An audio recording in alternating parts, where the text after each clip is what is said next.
Welcome to our presentation today on bridging the gap in digital education.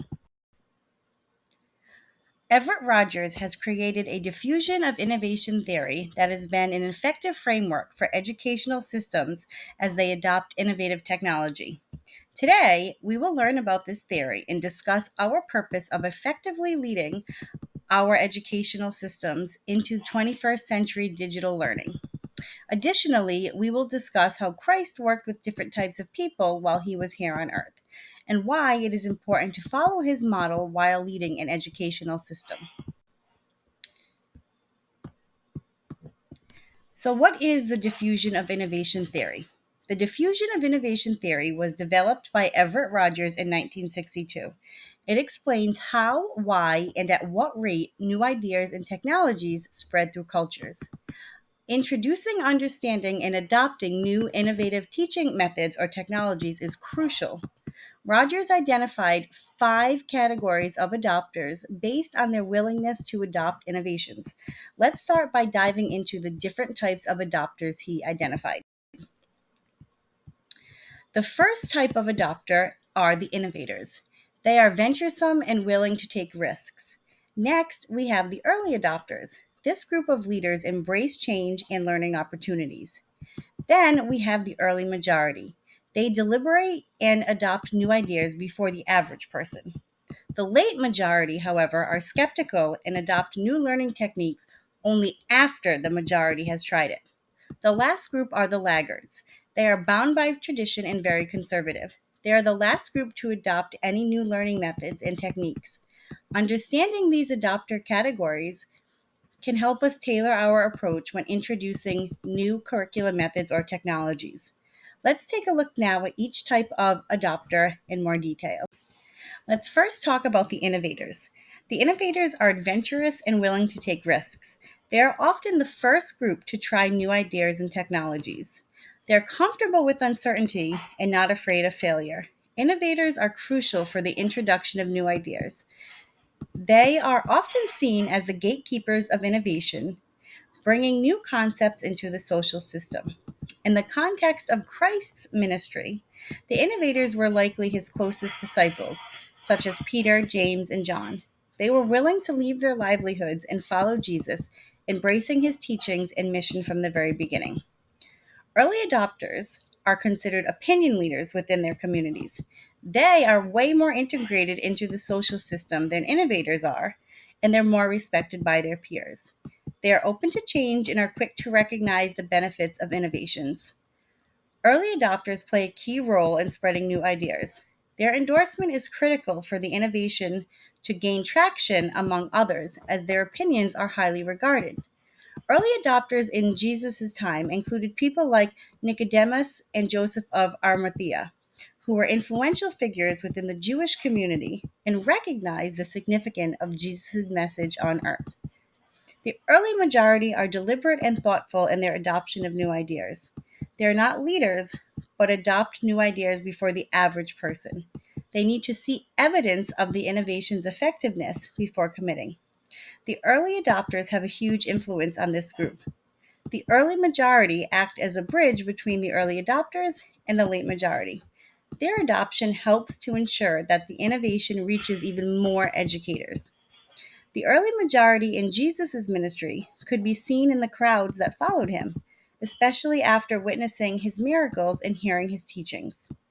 They were not the first to believe, but they were convinced by the evidence and testimony of the early adopters. To effectively lead a system through technology changes, we can strategically leverage the strengths of the innovators, early adopters, and the early majority, as Christ did. Jesus' approach to these groups involved building close, personal relationships with his disciples and mentoring and teaching them directly.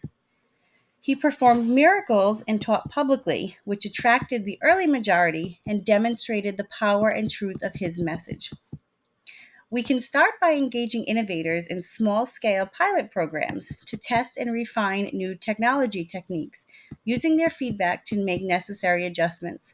From there, we can highlight the successes and testimonials from these innovators to build excitement and credibility, which will likely influence the early adopters to come on board. Once the innovators have tested the technology, we can involve early adopters to refine and validate its use.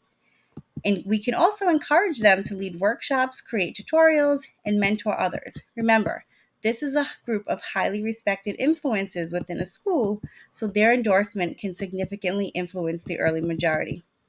Providing comprehensive training and ongoing support to the early majority, using data and case studies to demonstrate the technology's benefits, would help encourage this group.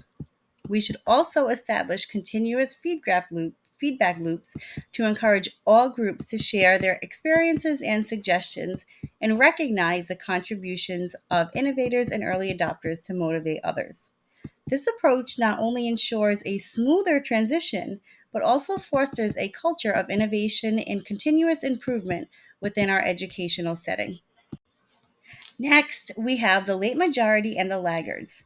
The late majority are skeptical and cautious about new ideas. They adopt innovations only after the majority of society have accepted them. They require substantial evidence of the innovation's benefits and often feel pressure from their peers to adopt. The late majority's adoption is necessary for the innovation to achieve widespread acceptance. Their cautious approach ensures that only well proven innovations become mainstream. One way Jesus reached out to this group was through consistent teaching. He repeatedly taught in synagogues, towns, and villages, ensuring his message was heard multiple times.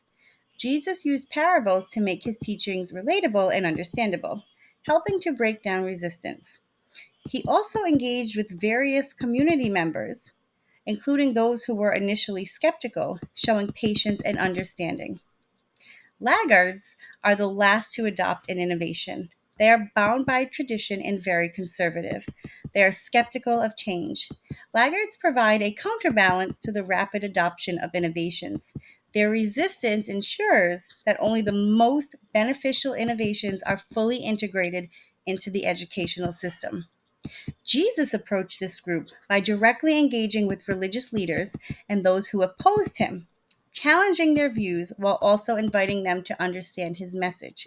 He performed miracles that were hard to dismiss, providing undeniable evidence of his divine authority. Jesus showed compassion and forgiveness even to those who were hostile towards him, demonstrating the transformative power of his message. This framework helps us understand how Jesus' message spread and gained traction among different segments of society. Leading a system in a way that models Christ is important for several reasons. Christ's leadership was grounded in strong ethical principles such as honesty, integrity, and compassion. Modeling these values can help create a trustworthy and morally sound environment, which is crucial for any system to function effectively and justly. Jesus exemplified servant leadership, prioritizing the needs of others and serving them selflessly. This approach fosters a culture of support and collaboration where leaders are seen as approachable and empathetic, leading to a more higher morale and productivity. Christ's ministry was inclusive, reaching out to marginalized and underserved communities. By modeling this inclusivity, leaders can ensure that all voices are heard and valued, promoting diversity and equity within the system. Jesus inspired and transformed those around him, encouraging personal and communal growth. Leaders who model Christ can inspire their teams to strive for excellence, innovation, and continuous improvement. Christ demonstrated resilience and perseverance in the face of challenges and opposition. Leaders who embody these qualities can navigate difficulties more effectively, maintaining stability and guiding their teams through tough times. Jesus also built strong, meaningful relationships with his followers based on trust and mutual respect. Leaders who prioritize relationship building can create a cohesive and supportive community, enhancing collaboration and communication. Christ had a very clear vision and purpose, which he communicated effectively to his followers.